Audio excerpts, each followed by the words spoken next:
tiens, pendant cette mi-temps, s'intéresser à Victor. Victor, c'est donc un Lyonnais qui va parcourir l'Amérique, les différents stades d'Amérique, que ce soit en baseball, aux États-Unis, notamment au Canada, au Brésil. Vraiment, c'est un superbe projet qu'il nous raconte sur Tonic Radio.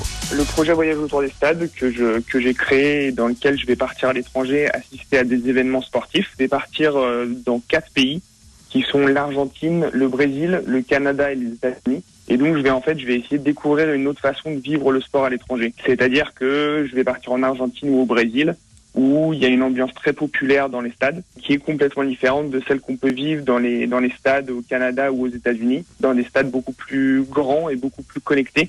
Donc c'est des manières de vivre le sport qui sont complètement différentes et qui m'intéressent énormément. Et en fait, ça m'est venu parce que j'étais avec des amis dans un stade un jour et que on s'est un peu posé la question à la mi-temps d'un match de se dire qu'est-ce qu'on fait, qu'est-ce qu'on a à faire à la mi-temps d'un match à part aller boire un coup à la buvette ou attendre que la seconde mi-temps démarre. Et donc du coup, je leur ai dit mais on devrait créer des choses on devrait créer des événements à la mi-temps des matchs. Et du coup, je leur ai dit ouais, on devrait faire ça. J'ai donné quelques idées.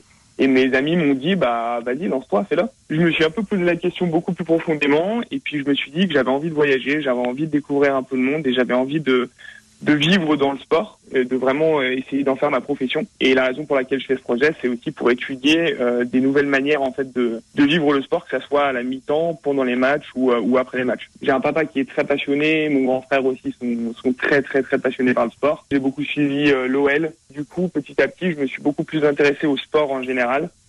Et je m'en suis rendu compte en suivant du rugby, en suivant les Jeux Olympiques, en suivant des Coupes du Monde, des événements de tous les sports. C'est quelque chose qui me fascine, c'est l'émotion que ça transmet et l'ambiance qu'on peut retrouver dans les stades. C'est ça qui me passionne et qui me passionne depuis toujours. Alors pour me suivre sur mon voyage autour des stades, j'ai un site internet qui s'appelle tout simplement voyageautourdesstades.com. Je vais publier très régulièrement. Et puis j'ai une page qui est ma page itinéraire où vous pouvez voir où est-ce que je me trouve à l'instant T. Et après, sur les réseaux sociaux qui sont Twitter, Facebook et Instagram. Et donc c'est là où je vais mettre beaucoup de publications, où je vais vraiment faire partager tout mon voyage avec les gens qui sont présents et qui ont envie de vivre ça. C'est très simple, hein. Je suis pas quelqu'un de très compliqué. J'aime voyager, j'aime vivre le sport et j'aime bien transmettre cette passion. Donc ça va être exactement comme je vais le vivre que je vais le transmettre.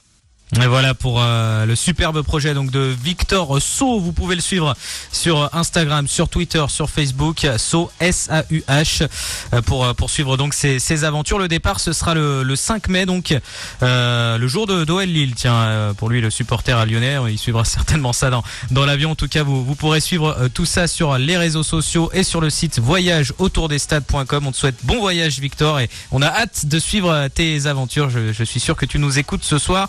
En espérant également que ce soir l'Olympique lyonnais renverse la vapeur, puisque pour l'instant c'est très mal parti. Bordeaux mène 2-1.